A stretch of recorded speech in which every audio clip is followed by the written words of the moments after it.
ഞാനിന്ന് എറണാകുളത്ത് സുഭാഷ് പാർക്കിനടുത്തുള്ള ബോട്ട് ജെട്ടിയിലാട്ടോ വന്നിട്ടുള്ളത്. രണ്ടാമത്തെ പ്രാവശ്യം കേട്ടോ ഞാൻ ഈ ബോട്ടിൽ പോണത്. ഒരു പ്രാവശ്യം വന്നപ്പോൾ ഇതിൽ കയറാൻ പറ്റിയില്ല കേട്ടോ. എന്താ അറിയില്ല, അന്ന് ക്ലോസ് ആയിട്ടാണോ എന്താണെന്ന് അറിയില്ല. ഞാൻ അന്ന് എന്തെങ്കിലും ഇഷ്യൂ ഉണ്ടോയെന്ന് അറിയില്ല. ഒരു വട്ടം വന്നപ്പോൾ കയറാൻ പറ്റിയിട്ടുണ്ടായില്ല. അപ്പോൾ ഇന്ന് ഏതായാലും ഒന്ന് പോയൊക്കെ കരുതി.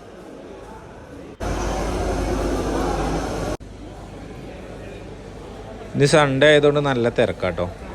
ടിക്കറ്റ് കൗണ്ടറിൻ്റെ അടക്കം നല്ല തിരക്കുണ്ട്.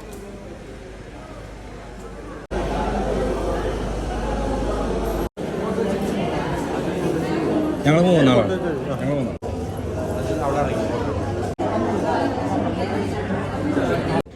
വൺ വേ ടിക്കറ്റിന് ഏകദേശം 6 രൂപ കേട്ടോ ഒരാൾക്ക്.